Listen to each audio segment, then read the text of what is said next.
저는 올해 33, 작년까지만 해도 평범하게 살고 있는 줄 알았던 여자입니다. 대단한 집안도 아니고 대단한 외모도 아니지만 남들보다 성실하다는 말은 자주 들어왔고요. 외할머니 손에 자라나면서 단단해질 수밖에 없었습니다.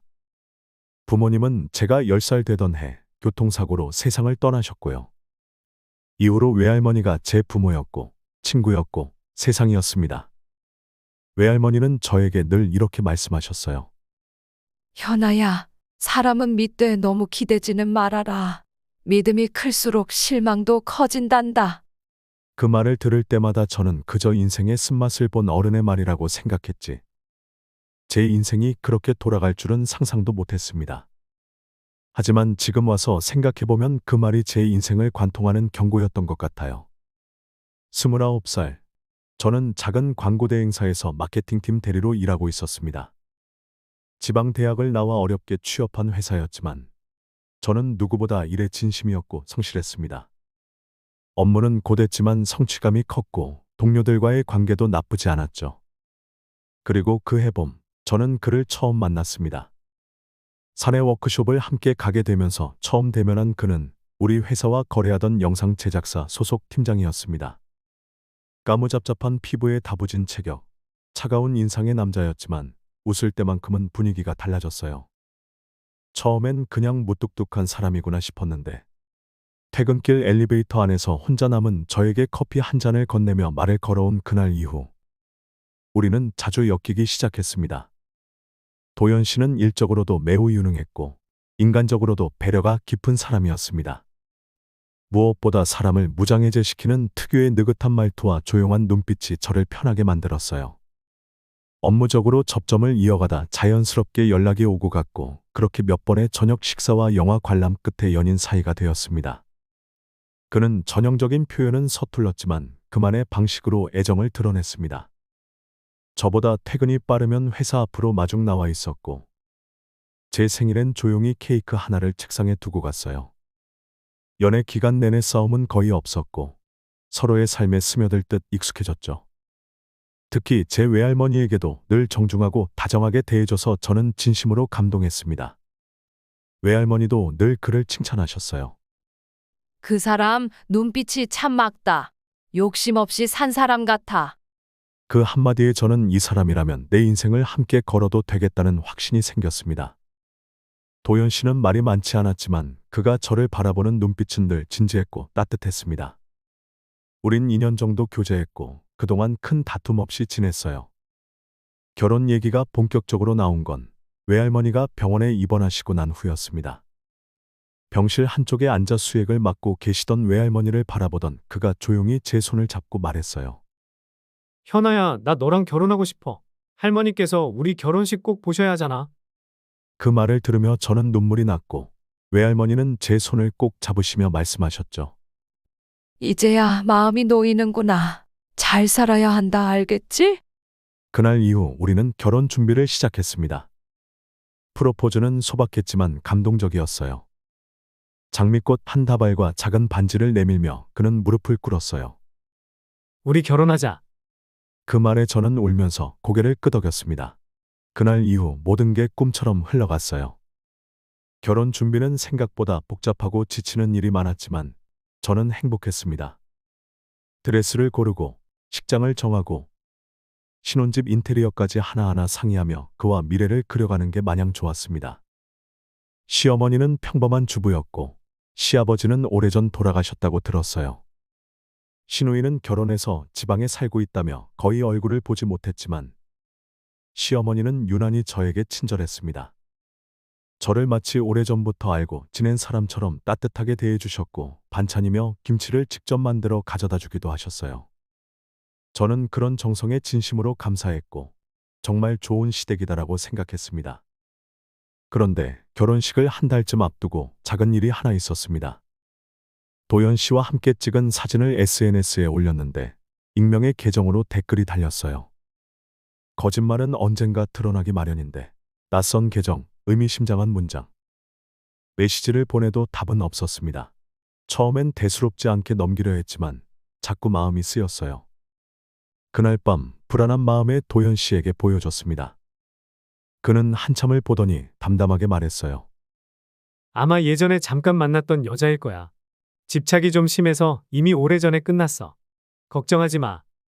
그 말에 의심이 들긴 했지만 저는 그를 믿었습니다. 의심보다 사랑이 컸고 그를 믿고 싶었어요. 결혼식까지 딱 2주 남은 어느 날 외할머니가 갑작스레 호흡곤란으로 응급실에 실려갔습니다. 저는 식장 예약도 취소할까 고민했지만 도연 씨는 단호하게 말했어요. 할머니도 원하실 거야. 우리가 행복한 모습 보여드려야지. 그 말을 들으며 저는 한 번 더 그를 믿었습니다. 병실 옆에 앉아 청첩장을 정리하고 혼자 예복을 맞추러 다니며 정신없이 시간을 보냈습니다. 그리고 그날이 왔습니다. 제가 웨딩드레스를 입고 신부 대기실에 앉은 날. 거울 속 제 모습을 보며 속으로 되뇌었습니다. 엄마, 아빠, 할머니, 저 결혼해요. 이제 진짜 가족이 생긴 것 같아요. 그날은 제가 영원히 잊지 못할 제 인생에서 가장 잔혹했던 날이 될 줄은 그땐 정말 몰랐습니다. 결혼식 당일 서울 시내의 한 웨딩홀.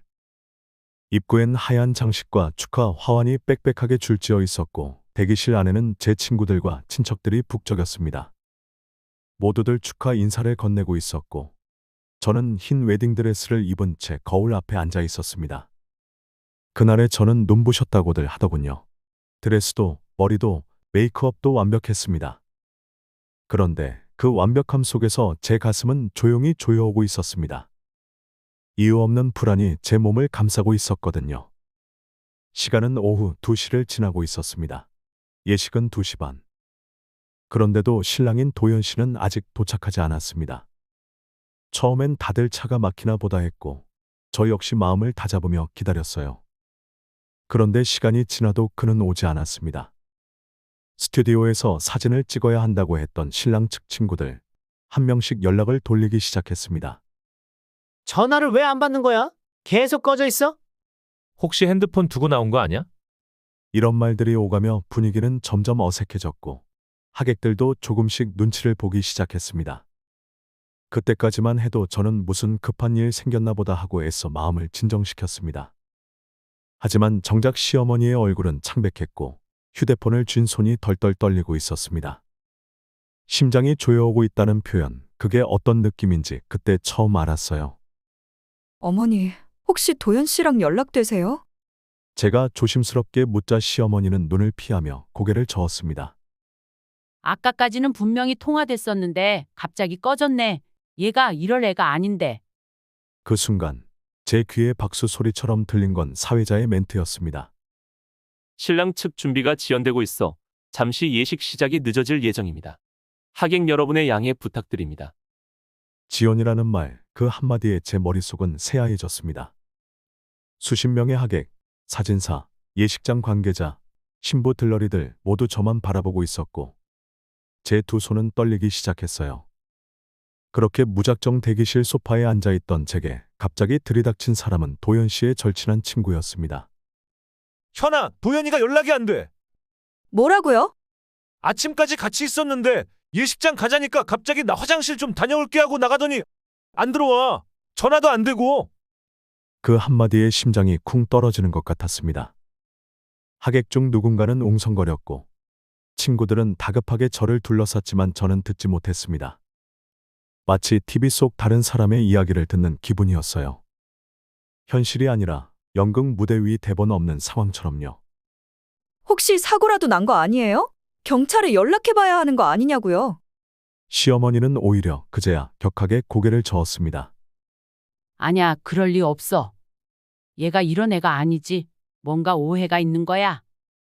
하지만 그녀의 음성은 명백히 떨리고 있었고 시어머니의 두 눈은 초조와 불안으로 가득 차 있었습니다. 저는 차가운 입술로 말했습니다. 혹시 무슨 일 있었어요? 저 모르게 뭔가 있었던 거예요? 시어머니는 말없이 고개를 돌렸고 그때부터 저는 아무도 믿을 수 없게 되었습니다. 결국 예식은 취소되었습니다. 사회자가 상황을 정리하며 하객들에게 사과를 전했고 식장은 혼란 그 자체가 되었어요. 혼자 남겨진 저는 신부 대기실의 문을 닫고 하얀 드레스를 입은 채 소파에 앉아 있었습니다. 창밖에선 꽃장식이 바람에 날리고 있었고 예식장 스피커에선 누군가가 잘못 눌렀는지 축가가 울리고 있었어요. 그 순간 제 휴대폰으로 문자 하나가 도착했습니다. 미안해. 이렇게라도 도망치는 수밖에 없었어. 발신자는 도연 씨였습니다. 심장이 멎을 것 같았습니다. 그 순간만큼은 숨도 못 쉬겠더라고요. 어떻게 이럴 수가 있지? 나를 두고? 우리가 함께 준비한 모든 걸 두고? 외할머니의 마지막 소원이었던 결혼식인데. 친구들이 대기실 문을 열고 들어왔을 땐 저는 이미 웨딩드레스 차림으로 바닥에 주저앉아 있었습니다. 눈물도 나오지 않았습니다. 그저 멍하니 바닥만 바라보고 있었어요. 누군가 제 손을 잡았고 누군가는 제 머리를 감싸 안았습니다. 하지만 저는 아무 감각도 없었습니다. 그렇게 저는 결혼식 당일 신랑 없는 신부가 되었습니다. 그리고 그날 이후로 제 인생은 완전히 달라졌습니다. 혼자 남겨진 예식장에서 집으로 돌아오는 길, 저는 하얀 드레스를 입은 채 지하철을 탔습니다. 하객들이 정리해준 짐을 양손에 든 채로요. 사람들은 제 옷차림을 보고 시선을 돌렸고 어떤 사람은 사진을 찍기도 했습니다. 저를 보는 눈빛이 동정, 호기심 그리고 연민으로 가득 차 있었어요. 하지만 저는 아무 감정이 없었습니다. 그냥 빨리 집에 가고 싶다는 생각뿐이었죠.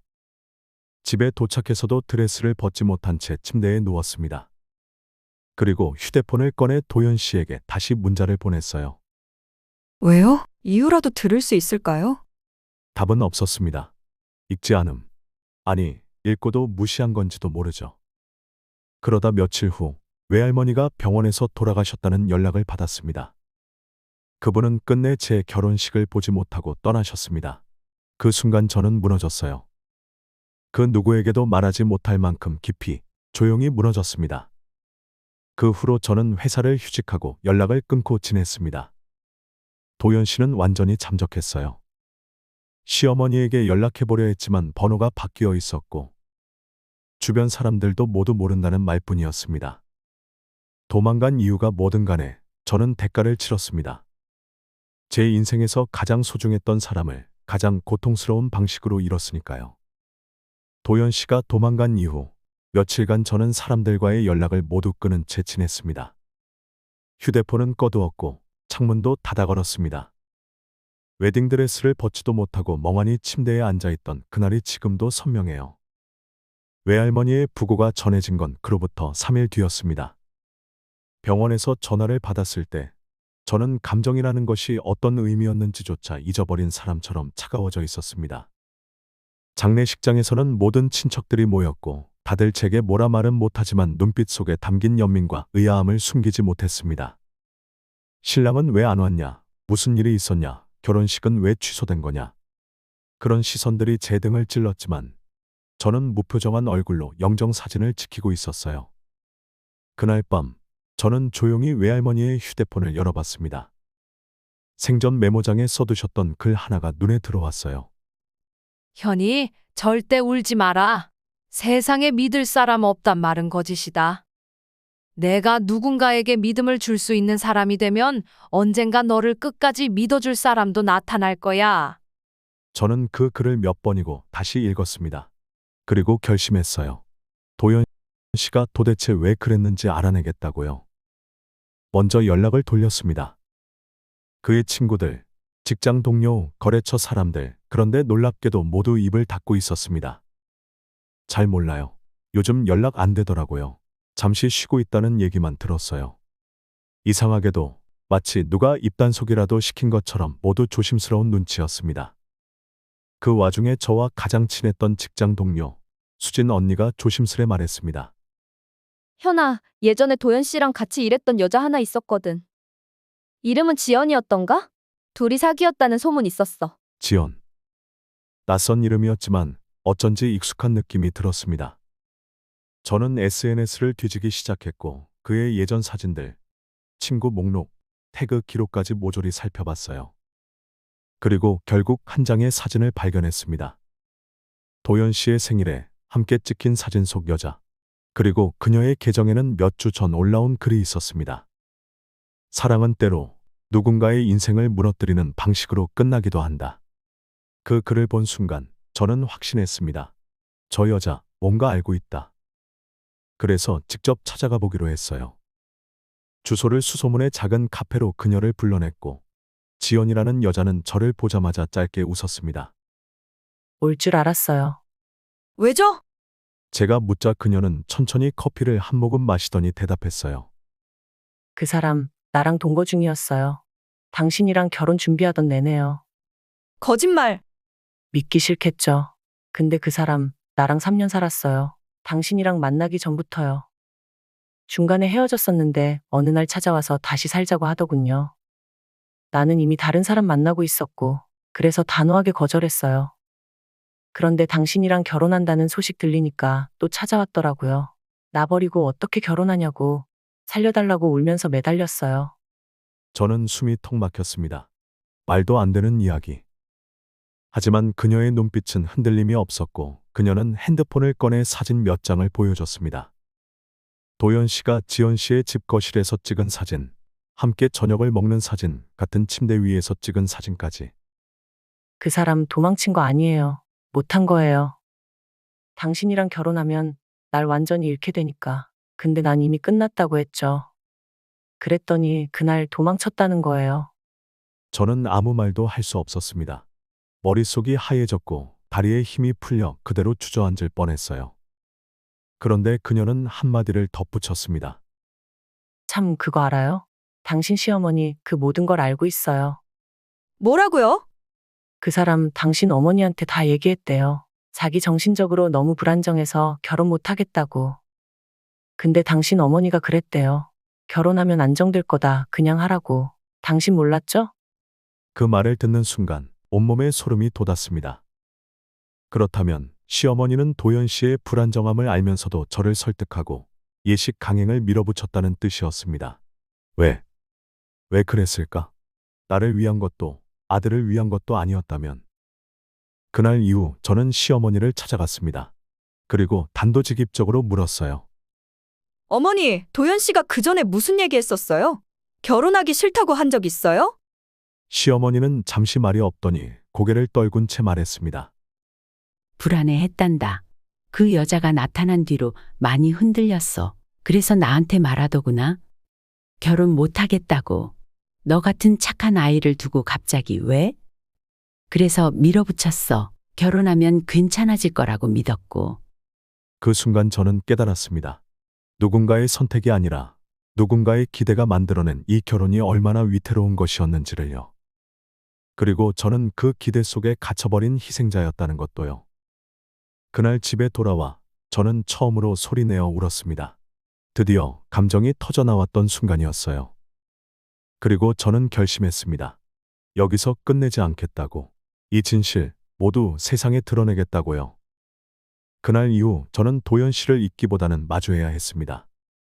도망간 신랑, 거짓된 결혼, 시어머니의 묵인 모든 것이 마치 하나의 거대한 연극 같았어요. 그저 저는 희생자였고 관객이었고 동시에 무대 위에 서 있는 조롱거리였습니다. 그러나 저는 그 무대 위에 더 이상 서 있을 생각이 없었습니다. 내려와야 했고 내려온 김에 조명까지 꺼버려야 했습니다. 가장 먼저 한 일은 변호사를 찾아가는 것이었습니다. 정신적으로 감당할 수 없을 만큼의 고통과 경제적 피해, 사회적 망신, 명예 실추까지 분명히 저는 이 결혼으로부터 큰 피해를 입었습니다. 그리고 그 피해는 누군가가 책임져야 했어요. 저는 도망간 사람에게도, 묵인한 사람에게도, 그리고 저를 방관한 사회에도 책임을 묻고 싶었습니다. 도연 씨를 상대로 손해배상 청구 소송을 진행했습니다. 혼인 파탄에 대한 책임, 허위 사실에 의한 결혼 준비 비용 부담, 예식장 계약 위약금, 모든 증빙 자료를 모으고 정신과 진단서도 제출했습니다. 밤을 새워 정리한 계약서, 드레스 제작 내역서, 답례품 구매 영수증까지 수십 개의 파일로 정리했습니다. 무엇보다 저는 이 사건을 조용히 덮고 싶지 않았어요. 그렇게 살아온 사람도 아니고 그렇게 넘어갈 상처도 아니었습니다. 나는 포기당한 신부가 아니라 존엄을 지키고 싶었던 인간이었어요. 이 과정에서 저는 시어머니에게도 내용 증명을 보냈습니다. 혼인의 지속적 의무가 발생하기 전 중요한 사실을 알고도 말리지 않은 점. 특히 아들의 정신적 불안정과 이중생활에 대해 알면서도 결혼을 밀어붙인 점은 묵시적 동의와 방조로 볼 수 있다는 내용이었습니다. 법적인 승산이 크지 않다는 변호사의 말에도 불구하고 저는 밀어붙였고 결국 시어머니는 저에게 사과의 편지를 보냈습니다. 현아, 내게 할 말이 없구나. 내 아들이 저지른 일 그리고 내가 그걸 알고도 방관한 죄 평생 안고 가겠다. 내가 입은 상처 다 내가 안고 살아가마. 편지를 읽으며 저는 잠시 흔들렸습니다. 그동안 따뜻하게 대해주셨던 그분의 모습이 떠올랐기 때문이었죠. 함께 나눴던 식사, 건네받았던 반찬, 예비 며느리로서 들었던 다정한 말들. 그러나 그 다정함이 진심이 아니었음을 깨달았을 때 저는 다시 냉정해졌습니다. 용서는 그리 쉽게 주어지는 게 아니더라고요. 특히 내 인생을 뒤흔든 사람들에게는요. 그 후 도연 씨는 결국 법정에 출석했습니다. 몰골은 말이 아니었고 처음으로 제 앞에서 고개를 숙였습니다. 연신 입술을 깨물며 초조하게 흔들리던 그의 손, 작게 떨리던 눈동자. 하지만 저는 더 이상 그를 연민으로 바라보지 않았습니다. 정말 미안해. 난 감당이 안 됐어. 내 인생이 망가지는 것 같았어. 널 좋아했는데 그게 사랑인지 도피인지도 모르겠더라. 그 말을 듣고 저는 조용히 웃었습니다. 그건 이제 중요하지 않아요. 내가 살아야 하니까요. 그렇게 재판은 마무리되었고 저는 일부 위자료를 받게 되었습니다. 돈의 문제가 아니었습니다. 제가 원했던 건 이 일이 아무 일도 아니었던 것처럼 지나가게 하지 않겠다는 의지의 표현이었습니다.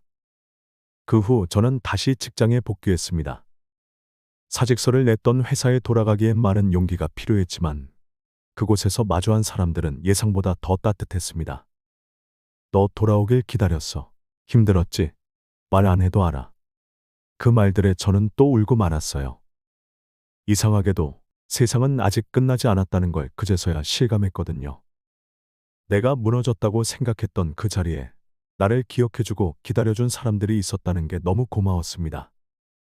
그리고 그 순간 내가 다시 일어날 수 있다는 용기가 생겼습니다. 복귀 이후 저는 예전보다 더 열심히 일했습니다. 누구도 제가 불쌍한 사람이라 말하지 않았고 저는 스스로도 그렇게 생각하지 않으려 했었습니다. 업무 성과가 다시 오르기 시작했고 프로젝트를 성공적으로 마쳤을 땐 상도 받았습니다. 사람들은 말했습니다. 현이 예전보다 더 강해졌어. 저는 그 말을 들으며 웃었습니다. 강해진 게 아니라 무뎌졌을 뿐이에요. 하지만 그 무뎌짐조차도 지금의 나를 만들었죠. 몇 달이 지난 지금 저는 웨딩드레스를 태워버렸습니다. 그 하얗고 무거운 옷은 이제 제게 어떤 낭만도 기대도 주지 않았으니까요. 오히려 그 옷을 불태우며 저는 새로운 나로 거듭난 기분이었습니다. 그 불꽃은 크지 않았지만 타닥타닥 옷감이 타들어가는 소리를 들으며 저는 울었습니다. 그건 슬퍼서가 아니라 후련함이었습니다. 무언가를 정리한다는 것, 과거를 직접 마감한다는 것이 이런 감정이구나 싶었어요. 지연 씨는 더 이상 저와 연락하지 않았습니다. 그녀와 나 사이엔 복수도, 위로도, 연대도 존재하지 않았어요. 그저 한 남자의 이기심에 휘말렸던 두 여자였을 뿐이니까요. 저는 그녀를 용서하지도 증오하지도 않았습니다. 그저 모든 것을 잊고 싶을 뿐이었죠. 가끔은 사람들이 묻습니다. 그 일을 후회하느냐고. 저는 대답합니다. 아니요, 후회하지 않아요. 그 사람을 만났던 것도, 결혼을 준비했던 것도. 왜냐하면 그 모든 게 나를 여기까지 오게 만들었으니까요. 지금 저는 누군가의 아내가 아니라 제 인생의 주인으로 살고 있습니다. 주말이면 도서관에 가고 혼자 영화관에서 영화를 보고 한 달에 한 번은 여행을 떠납니다. 예전엔 상상도 못했던 일들이죠. 누군가의 그림자에서 벗어나니 나라는 존재가 조금씩 보이기 시작했어요. 그리고 다시 사랑할 수 있을지 모르겠지만 그날의 나는 울지 않고 견디고 버텼고 다시 웃을 수 있게 되었다는 것만으로도 충분히 자랑스럽다고 말해주고 싶습니다. 내 인생의 모든 조각들은 어쩌면 필요한 상처였을지도 모릅니다. 그 상처 위에 저는 다시 꽃을 피우고 있으니까요.